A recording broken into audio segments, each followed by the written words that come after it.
Welcome to COTA SA. Thank you for joining us today.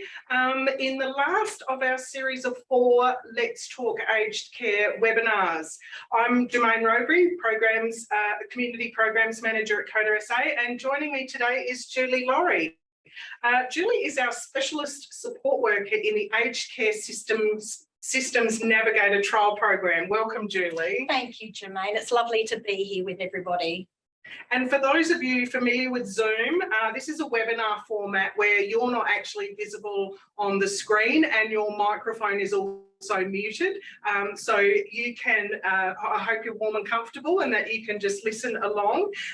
If you wish to ask a question, you can do that by using the chat box function. Down the bottom of your screen, there's a little icon that says chat. If you were to click on that, a panel opens on the side where you can type in your question. You'll see that that's set to host and panelist, meaning that only I can see those questions, not everyone else in the webinar, so that you can feel comfortable to ask any relevant question that you like. Firstly, COTA SA acknowledges the Kaurna people of the Adelaide Plains as the traditional custodians of the land our headquarters occupy, and where we are hosting this webinar today. We honour Aboriginal people's continuing connection to country and pay our respects to elders past, present and emerging, and extend that respect to all Aboriginal people. For those joining us for the first time today, COTA SA stands for Council on the Ageing, and COTA SA is a not-for-profit older people's movement and the peak body that represents the rights, interests and futures of more than 630,000 South Australians that are aged over 50. And we work with governments and other decision makers to showcase that diversity of older people across South Australia, and we challenge ageism and we create new possibilities with and for older South Australians. Our information, programs and services aim to help all older South Australians age well, and this webinar is part of our Let's Talk Aged Care initiative, where we support older people and their carers and families to understand, access and manage aged care services. And you might have heard of this webinar through our Facebook page or maybe our e-news or some other advertising. But if you haven't already subscribed to our e-news, it's a really good way of keeping up to date with lots of information and events, both that COTA is arranging and also other like-minded organisations. So I highly recommend subscribing to our e-news, and you can do that on our website. You also might be interested in having a look at our website to learn more about our other programs and services, like the plugin that is a network of influencers that we can connect with policymakers and developers of products and services and policies and so on. So older people have a voice in designing those things. Our Rainbow Hub, which is especially for LGBTI elders. Our Strength for Life program, which is so popular across the state, that builds fitness and strength and balance at more than 100 facilities across the state. COTA Visitors is another program. We're desperately looking for volunteers for that program at the moment. If you've got an hour a week or an hour a fortnight to spare and to visit someone that's experiencing loneliness, then that's a program that where we match volunteers to go and visit with an older person to brighten their day.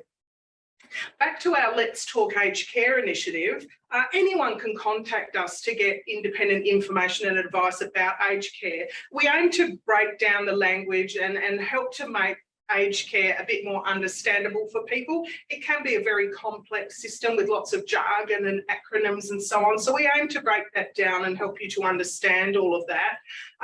And because we're independent of government, we're independent of aged care service providers, we can give that unbiased information and support so you can make your own informed choices as well.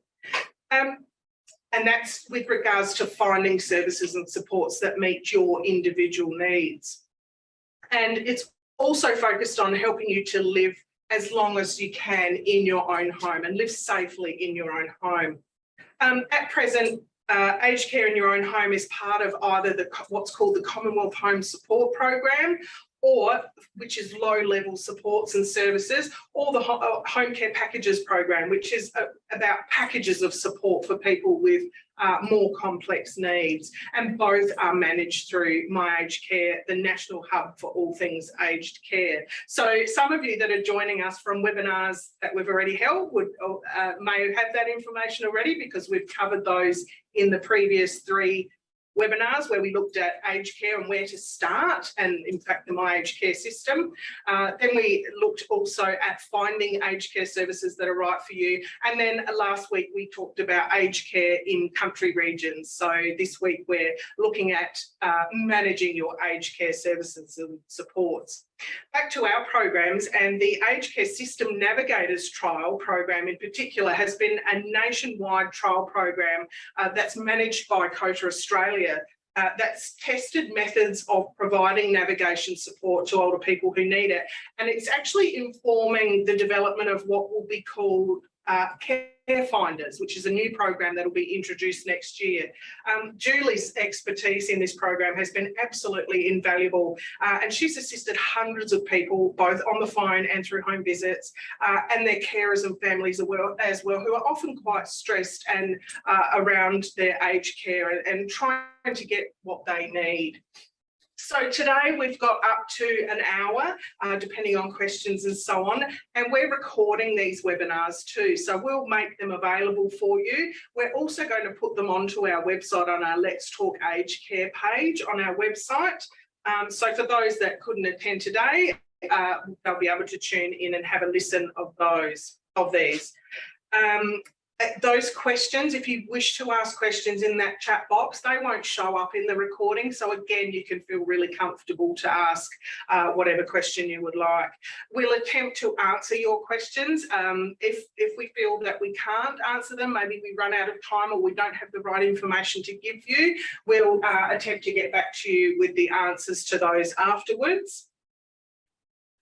And so we're delighted to be able to share this information with you today, and the aim is, and I hope that it helps you to understand how to manage your aged care supports and services for yourself or your loved one. I'm so pleased you're here with us today too, Julie. So let's talk aged care. Thank you, Jermaine, for that wonderful introduction. And as Jermaine has alluded to already, there are 2 different funding streams for currently for aged care services, for government subsidised services.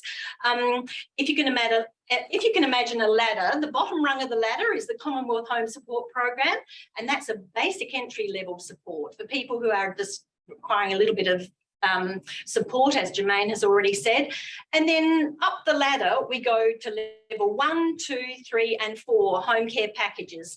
And this is based on your assessed need, and each level of support under the home care packages has a certain amount of money assigned to it. And that's what we call your budget. So,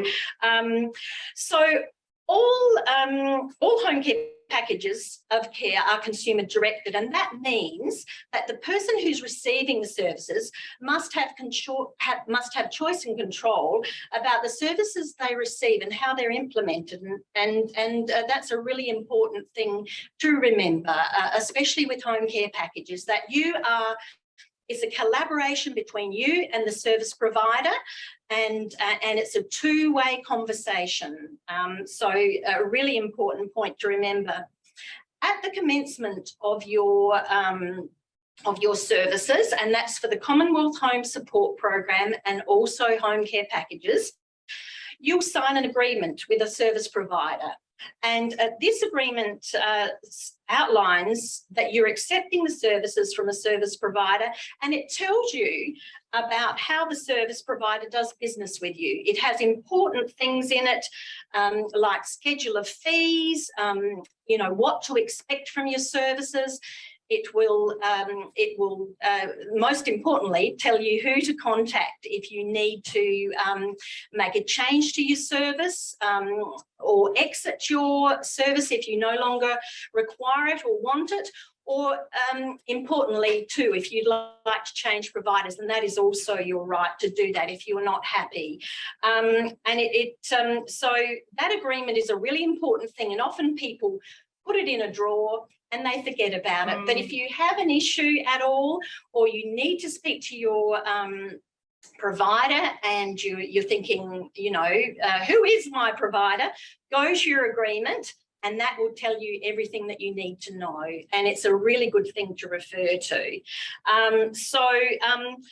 Another really important thing about your rights and responsibilities is that once you sign up with a service provider, they are required to provide you with a document called Charter of Aged Care Rights. And this talks about your rights and responsibilities in being a receiver of aged care services. Important things like you have the right to maintain your identity and make informed decisions around the services and care you receive, and to live the life that you choose. So that really needs to be respected. So that is your right. You have the right to be fully involved in the implementation of your care plan, and that's more so with a home care package where you have a care plan. And so you've got the right to be fully involved in that, and also to be notified when there are any changes to that service plan. So your provider can't just make changes without consulting you first and you agreeing to those changes. You've got the right to complain about the service if you're not happy, and also to provide feedback without fear of retribution. That is a really important thing, because if service providers don't know that there is an issue, then they can't fix it. So that is a really important thing. And another important thing is to develop a good relationship with your coordinator or case manager. You have a responsibility to notify your provider if your needs change or increase. So if you have some health changes, or you're just noticing that things are becoming more difficult, or the service level that you're receiving is not meeting your needs, it's a really important time to touch base with your case manager, have a chat with them if need be, have them come out and see you and discuss that. You also have a responsibility to treat any staff providing your services in the same manner accorded to yourself. So they're just a few that are really important, but this A4 sheet of paper will be provided to you when you sign up, and you're signing it to say that you've understood it and that you've had it all explained to you. So your case manager or coordinator should actually go through all of those dot points with you and explain what that means to you, and you know, how you can ensure that your rights are upheld. The other document, the other book we have is Charter of Aged Care Rights, and that is a very similar document that covers all of those things as well. Lovely. Okay, so in a nutshell there, Julie, that it is really important to know what your rights and responsibilities are. And, you know, if keeping that document with your care plan and perhaps creating a folder of things that you can refer back to is a really good idea. Absolutely, Jane, that's a great point. Yeah, and having open and transparent communication with your provider is so important as well. That is your right, and if that is not happening, it means that you may need a change of case manager, or you just need to have a chat about that, because that's a really important point, Jermaine. Thank you so much for bringing that up. Okay. All right. Well, you talked about home care packages, and sometimes there's a little bit of difference, or sometimes a lot of difference between a home care package and Commonwealth Home Support Program, Commonwealth Home Support Program services. What if a person is perhaps receiving one or two Commonwealth Home Support Program services? How do you manage if your needs change? If a person's receiving one or two Commonwealth Home Support Program, or CHISP, some people call it CHISP, or CHSP, what happens if needs change? What should we do? That's another really good question, Jermaine, because what often happens is I will go to see people and ask them, they'll be having maybe a few sort of issues with their services or things like that, but they're not even sure of who's actually providing the service, because often CHISP providers or Commonwealth Home Support Program providers may use brokered service providers. So the agency that is coming to your home may not be the service provider who is actually funding that service. So it's really important, again, to go back to your initial paperwork that was provided by your provider and keep that somewhere in a top drawer so that if your needs change or you need to provide feedback, you know exactly who to speak to. You will always have a case manager, a coordinator assigned to you.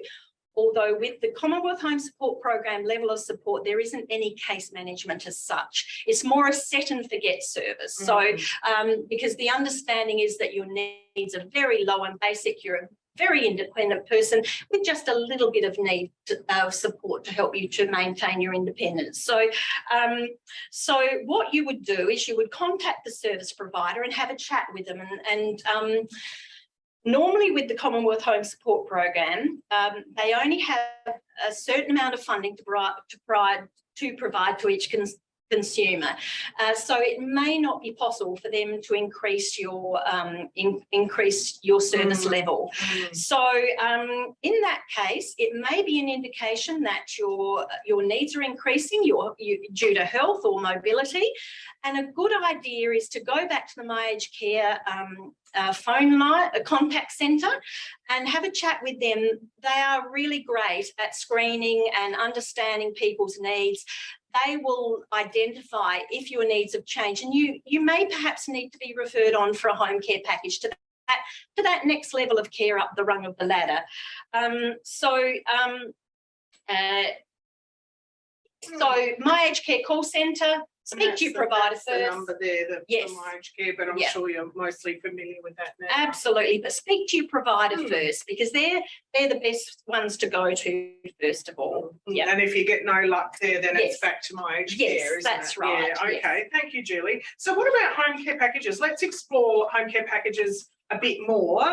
So, Julie, what is not included in a home care package, or more importantly, what is included in a home care, or what can be included in a home care package? Yes, well, a home care package is entirely different to the Commonwealth Home Support Program.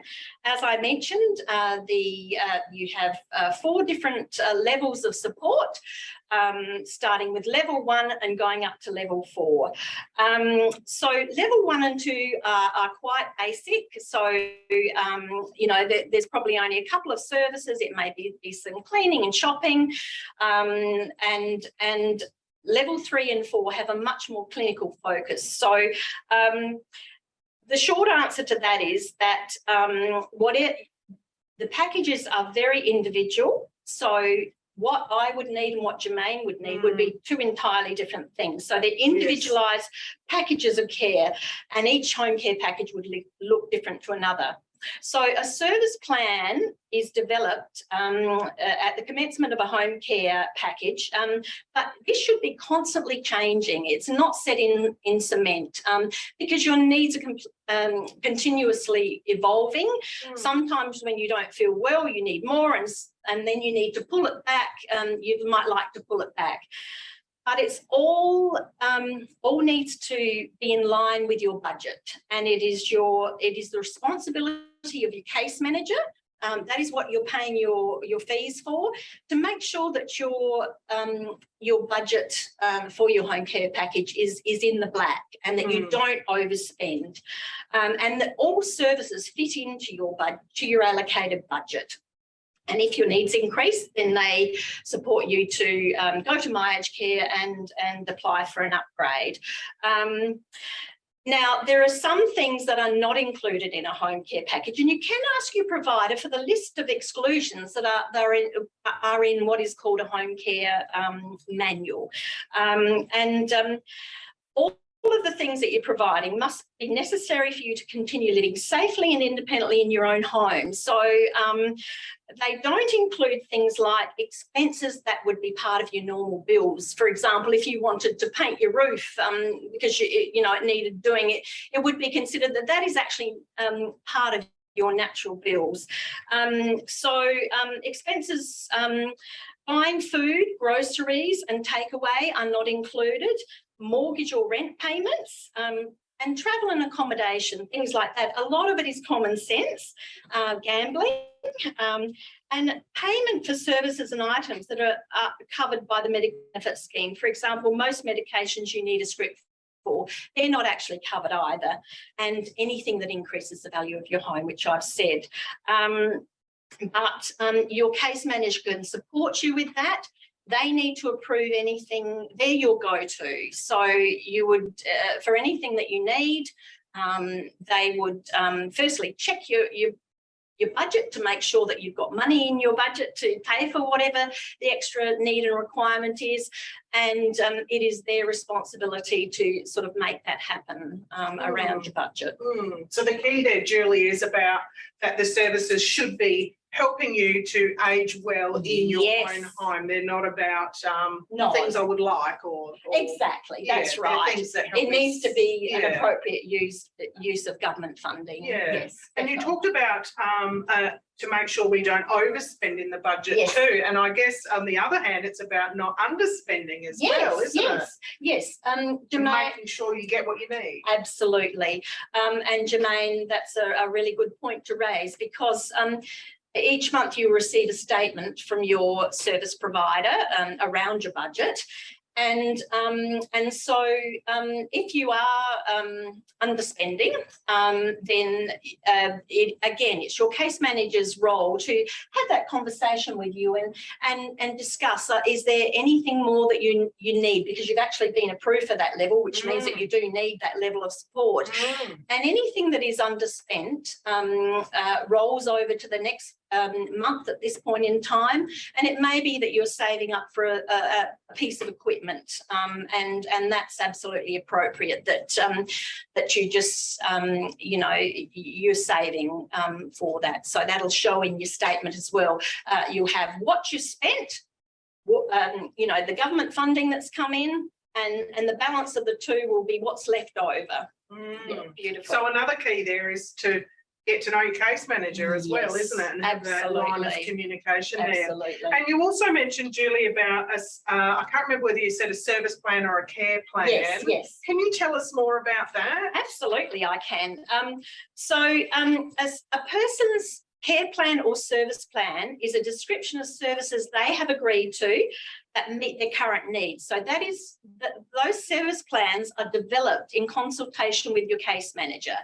It can include all sorts of things. It's not just your basic shopping and cleaning and things like that. It can, for those upper levels of care, it can include clinical needs, nursing, continence nursing, all of those things, occupational therapists, physiotherapists, all the allied health suites. So it's about keeping you healthy and well in your own home.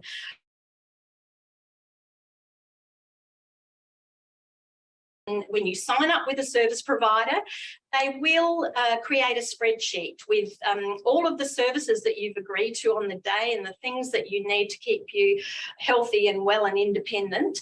And they'll project that usually for 1 year ahead. So you'll get a really good indication of how your budget's going, whether you've got any left at the end of the year, and whether you're projected to have anything left at the end of the year, and all of those things. So that is the case manager's role, and the service plan shows the days. The days that you'll be receiving your service, whether it's weekly, fortnightly, monthly, and it'll also make allowances for things like, a nursing review, both level 3 and 4, where there's a much more clinical aspect to that type of support, gardening, and so all of that goes together and projects, how much is projected to be spent at the end of the year. But above all, remember, it's about your choice and control. It's very much a two-way conversation, as said, and you should have that, as Jermaine has mentioned, transparent and good working relationship with your case manager, so that you feel comfortable to call them about your service plan, and you can change the service plan as often as you need to, because it's, your needs will change and evolve way as well. Of course, of course. And Julie, you mentioned about how the service plan or the budget can actually predict or plan the year ahead for the funding. Yes. People would get a statement or? Yes, at the end of each month, you will get a statement, usually in the post or via email if that's your preference. And as mentioned, that will have all of your incoming, so your government funding, and if you're paying an income tested fee or anything like that, that'll all be added to your incomings, and then your outgoings. For example, if you have cleaning or shopping, it'll have how many cleaning and shopping visits you've had in the month. It should be very transparent and very clear to you. If you don't understand your statement or something doesn't look right on that statement, it's really important that you speak to your case manager. They are always your go-to, and if necessary, they'll transfer you to their finance department, who will also help you. Just remember that is what you're paying for as part of your administration fees, is to have that case manager take all of that hard work away from you so that you're not worrying about it. And it is their job to ensure that your budget is kept in the black and that you're not overspending, so you don't have to worry about that. I can sort of imagine, Julie, that if I was looking at one of my monthly statements and if I, one of the costs, I thought, oh, what's this for? And I've called my case manager to ask, and they've explained what it is. I might actually write that on that statement. Yes. So when I get the next one next month, I can go, oh, yes, that's what that means. And that is a really good I'm very idea, forgetful. Jermaine. So that's a really good idea. Okay. And if you are charged for a service that you didn't receive, you definitely need to ring your case manager. They'll get that sorted out. So don't let it be a stress. Yes. So it is your right to have clear and transparent information about your budget and all of those things, and a statement that actually. Yes, that's right. Definitely. Just ask. Yeah, that's definitely. Right. Okay. Julie, some people, I guess, might be, considering self-managing their home care package. What's the difference between a fully managed package and one that's self-managed? What's the difference? Sure. So a fully managed home care package means that you're enlisting a service provider to manage all aspects of your home care package. You have a case manager assigned to you, and you can call them, and they'll provide you with regular reviews to ensure that the package is meeting your needs. And they'll also manage all aspects of the service delivery. So, for example, if you had a domestic support next week and you realised you were going out somewhere that day and you thought, look, I'd really rather have it on a Thursday than a Tuesday next week, you would give your case manager a call and you would say, look, I would really like to change my cleaning service to Thursday rather than the Tuesday. You just need to verbally say that to them. They will make all of that happen. So,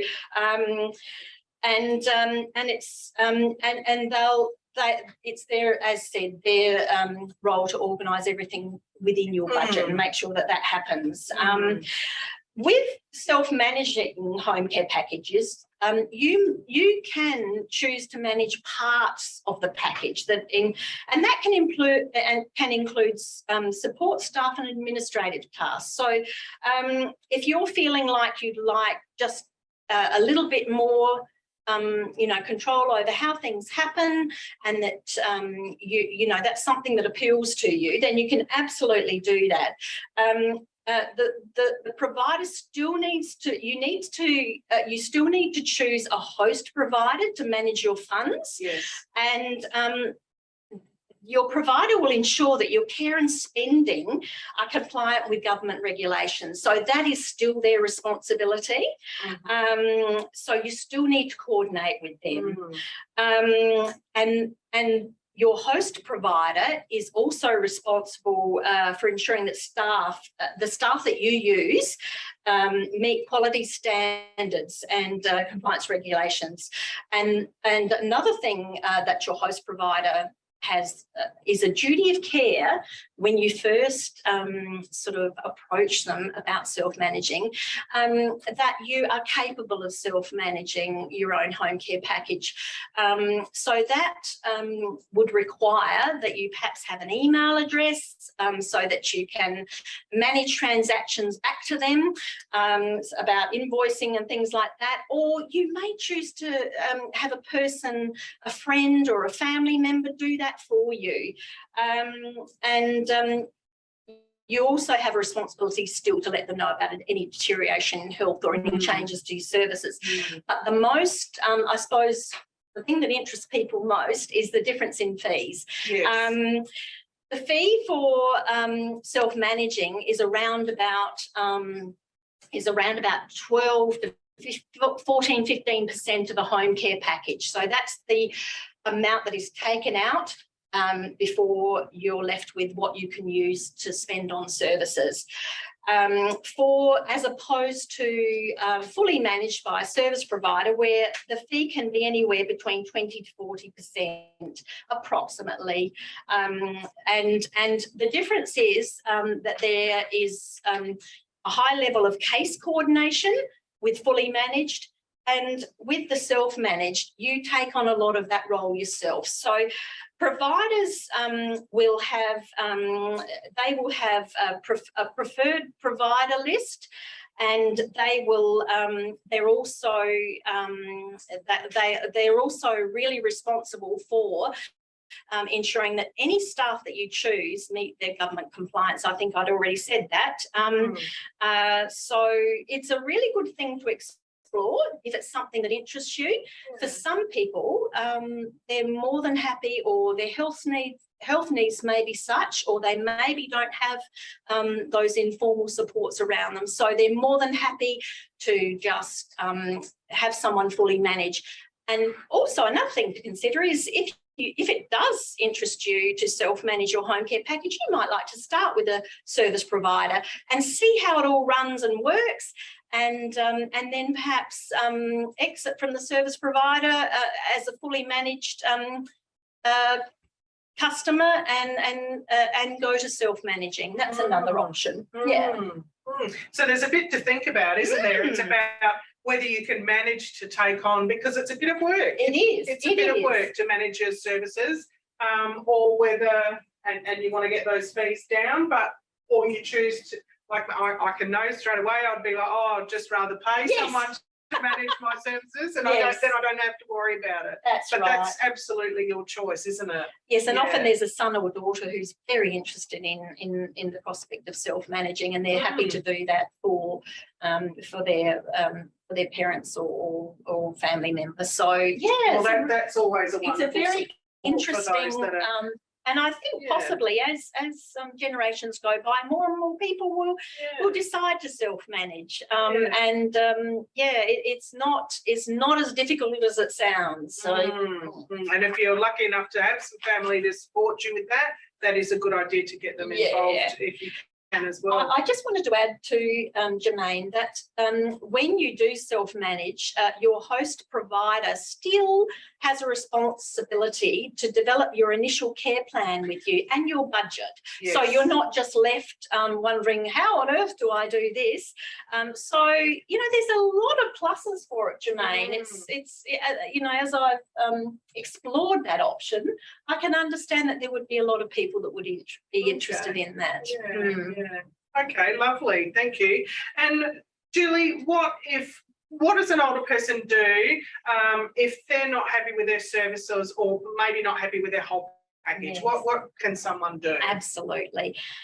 This is a really important part of receiving services, and it's something that should be fully explained to you when you sign up with a service provider.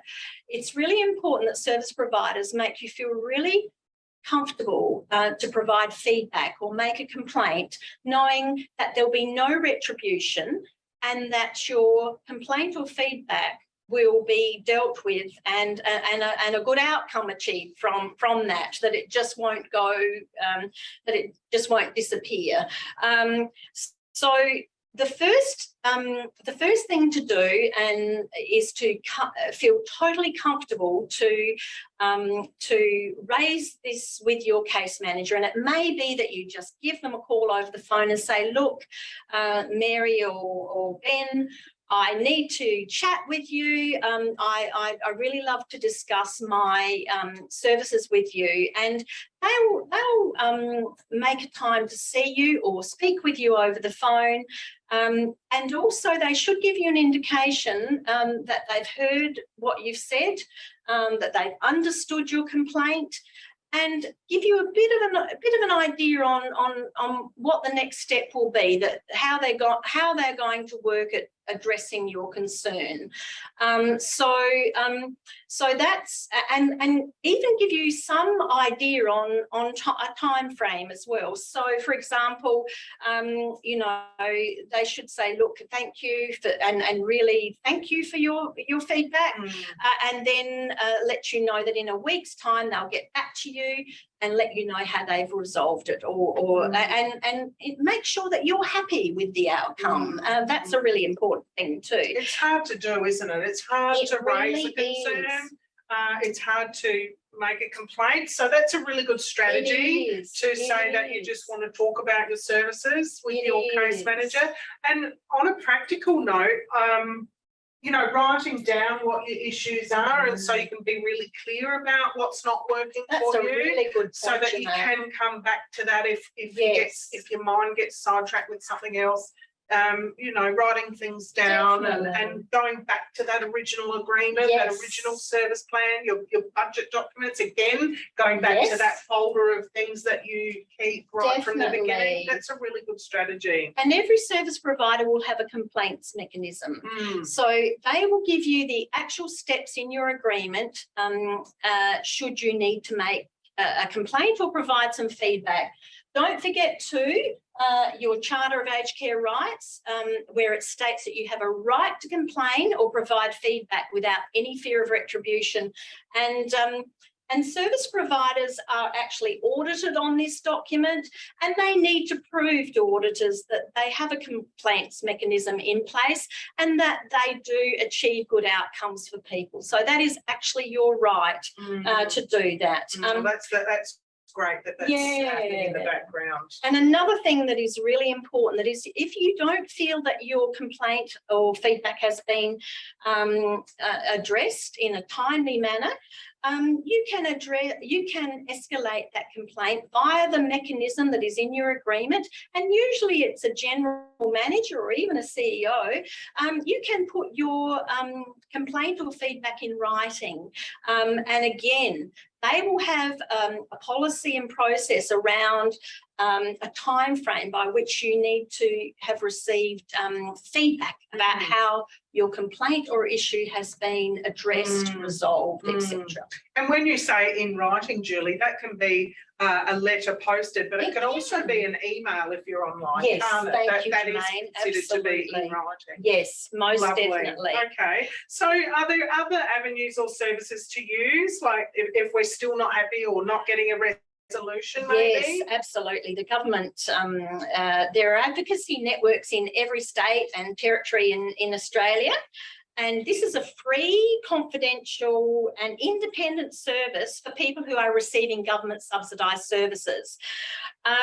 So if you've tried every other avenue and you've exhausted, obviously the first port of call would be your case manager, because if they don't know about it, they can't fix it. So once you've exhausted all of those other avenues, and this will again be in your agreement, you can contact ARIS by phone, and that's the Age Rights Advocacy Service in South Australia, and the number is 1800 700 600, and they have advocates on hand who can either speak to you at that point in time, or they will take your details and have someone call you back.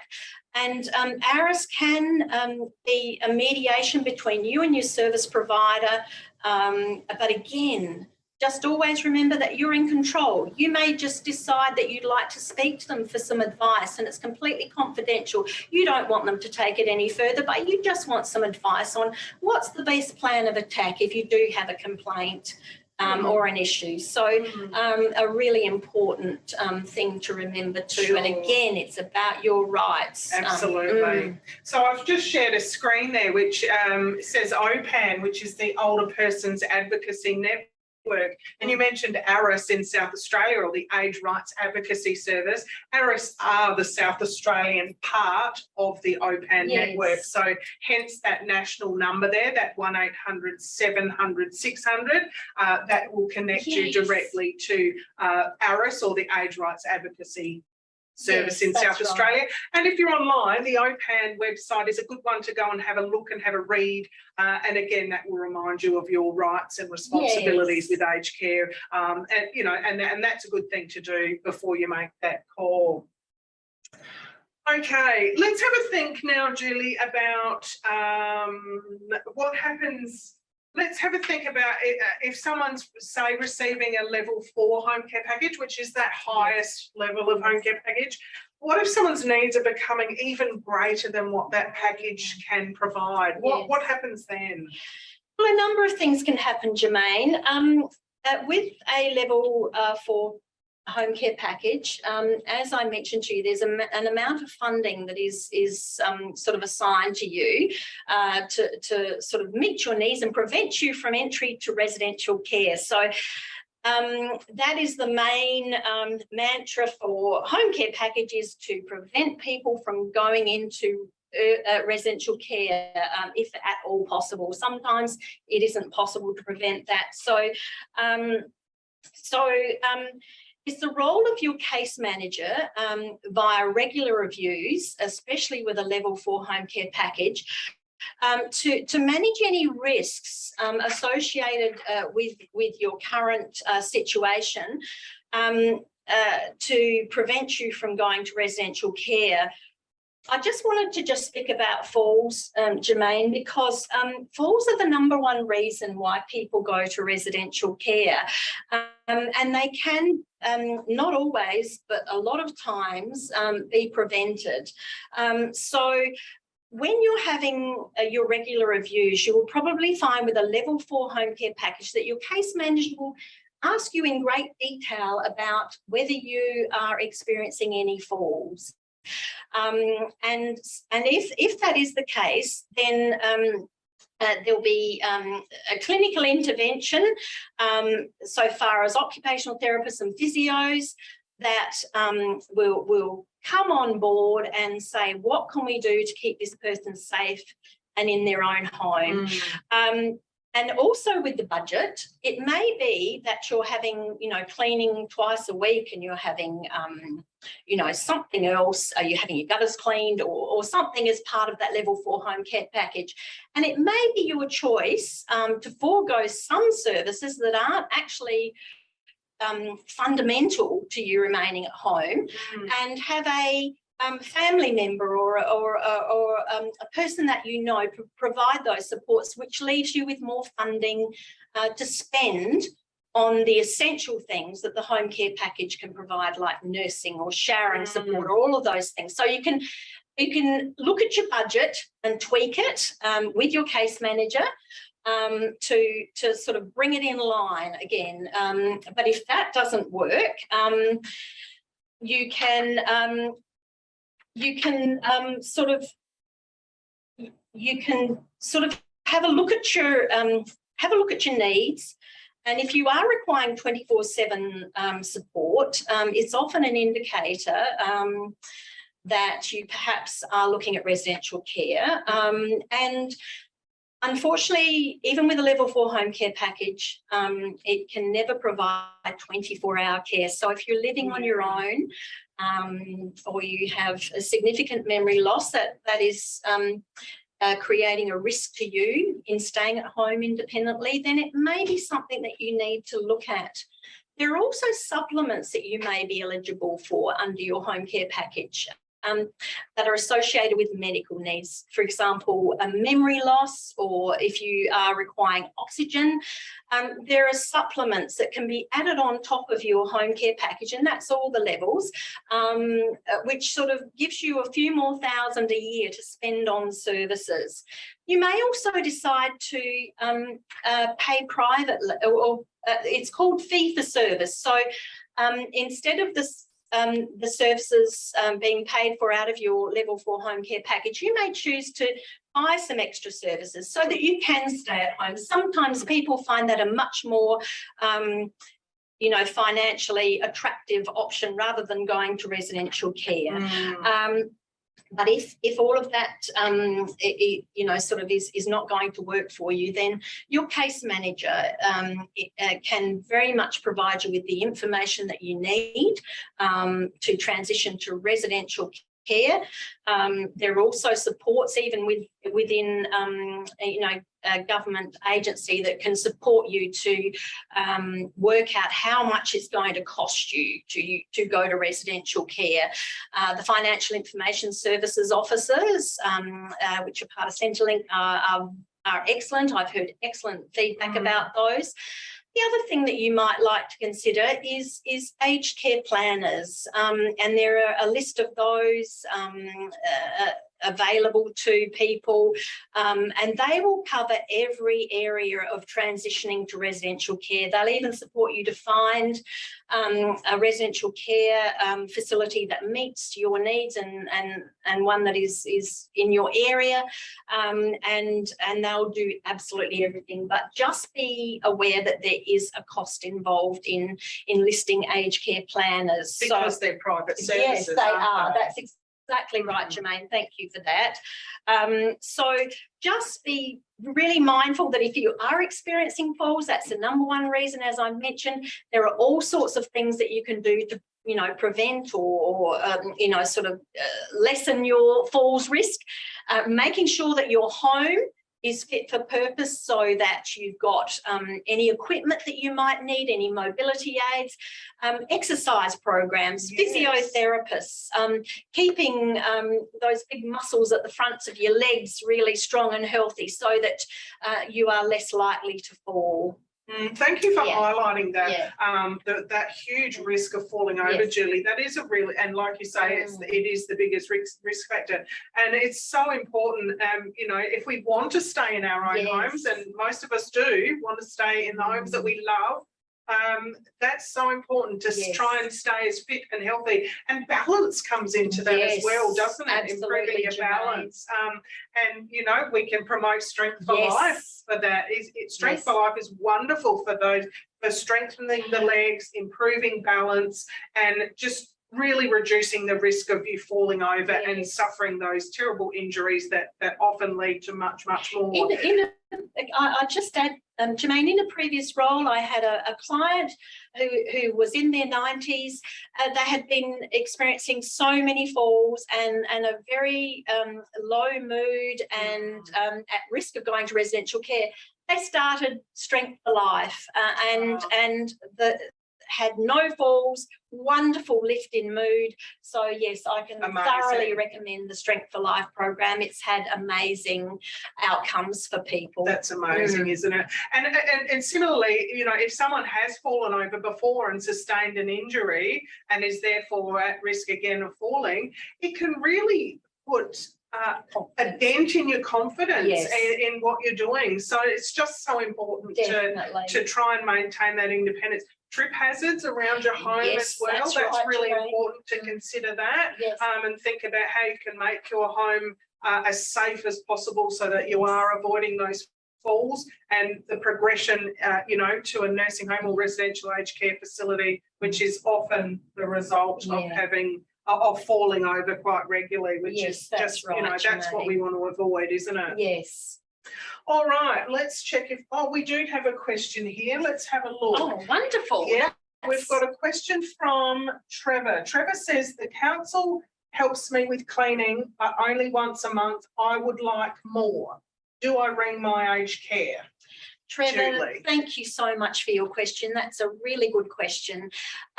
Trevor, if you are requiring more support than you're currently receiving, the first place to go is your service provider, and they will direct you as to whether they have any funding available to increase that need. My concern would be, it sounds like you've had a change whereby you're no longer able to perhaps do some of the things that you were originally doing when you were first assessed. So that may be a trigger to call My Aged Care. And again, the call centre staff are really friendly. They'll do just a very non-intrusive screening. And from that, they will identify whether you need to be referred on for perhaps a new assessment and perhaps a home care package. So the first point of call would be going to your service provider and if you, going to your agreement and finding out exactly who that service provider is, calling your coordinator, having a chat with them, and also they will identify whether it's a need or it's actually a want. So with cleaning, it's always to the point of hygienic. Is just to help you to maintain a healthy environment, but it's not a cleaning service. And they're at the Commonwealth Home Support Program level, there is the expectation that you know, that parts of that cleaning that you can still do yourself. So that's something to be considered as well. But if it is that your needs have changed and you simply can no longer do the things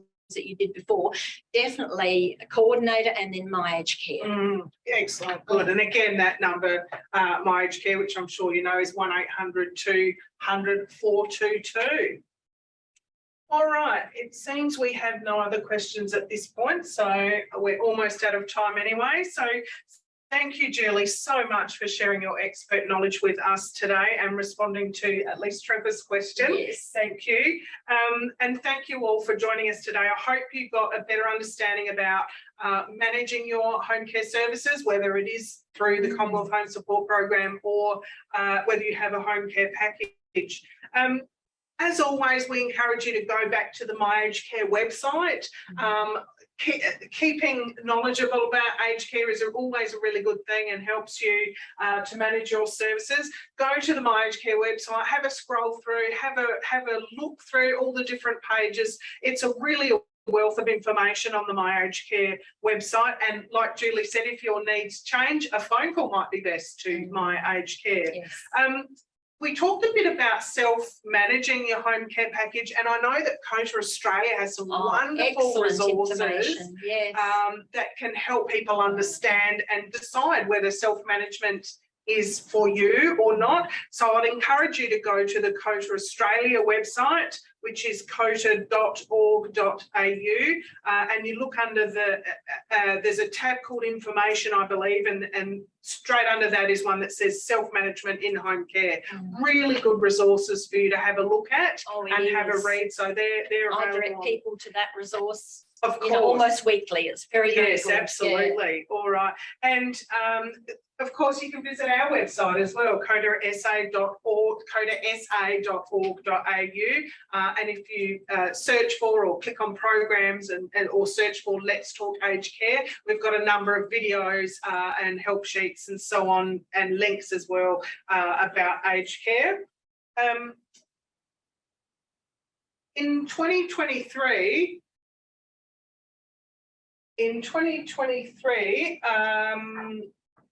oh yes, we do have another question from wonderful. Sandra. I did hear about these webinars. I didn't hear about these webinars until last week. Can I still access the previous webinars? How do we access the previous webinars? Thank you, Sandra.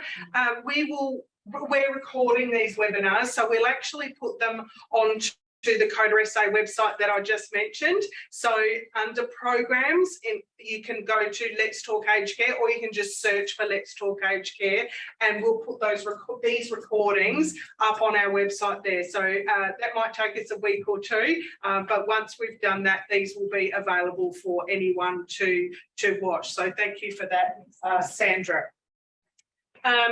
There'll be some changes to aged care. Obviously, there's been a lot of changes to aged care over the years, and there'll be more changes coming next year in 2023.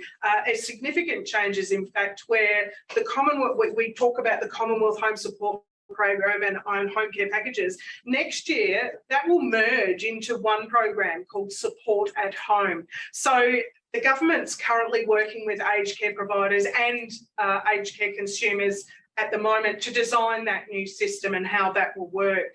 So for those people that are already receiving services, it's likely to mean that there won't be any changes to your services at all. So you don't have to worry. No. But it might be some point where you have to just relook at your care plan or something like that, or your service plan. That's okay, and that will happen in time and is not something to worry about. But for those people that aren't receiving aged care services yet and are entering the system once the new Support at Home program comes in, we're hoping that it will be much easier to understand and not having to worry about, oh, am I receiving Commonwealth Home Support Program services, or am I on a package? I don't understand, and it's so complex. So this is one of the changes that's been coming for a while. So we are looking forward to that, and we hope to be able to share information with people about what those changes are and what they mean, and to again break down into normal language and help you understand what that all means. So that's something to look forward to next year. I also wanted to mention Services Australia. They also have lots of good website information and also an aged care line, and that is particularly useful to talk about or understand your aged care fees and funding, isn't it, Julie? Yes, it is. Yeah, so that's just servicesaustralia.gov.au, and if you click on ageing, and then there's a bit that says getting aged care services. That's where you can find some information there. The Services Australia Aged Care line is 1800 227 475, and that's available Monday to Friday 8 till 5 again. And again, that's really useful for if you want to talk about your funding or aged care fees and costs. The Services Australia are also developing face-to-face support for older people through Services Australia offices. So in South Australia, so far, we've got that set up in Norwood, Marion and Berry offices. So, and we expect to have more of those available over the coming months, don't we? So that's another great resource for people to use. That's by appointment. And again, you can call Services Australia on 1800 227 475 to make an appointment to speak to someone face-to-face at those offices. Again, I'll go back to our website again as well. We absolutely encourage you to come to our website too and to find more information there. And of course, we're available by phone as well. We've got a bit of a wait time for people because our service is quite popular, and we're able to help people through understanding their services or how to get services. So there is a bit of a wait time to get that phone support. But we will get to you. Yes, absolutely, we will. That's right, that's right. So we've got our lovely volunteer receptionists that can speak to you a little bit at first, and then tell you how long the wait time will be. And then one of our Ageing Well coordinators or Julie herself will be able to get back to you to give you some support. Again, these webinars will be available on our website, so we'd direct you there in a couple of weeks, a week or two, once they're there. Thank you again for joining us today. I hope you've got what you needed from here. I hope you can keep warm. Have a nice afternoon. Bye for now. Bye-bye.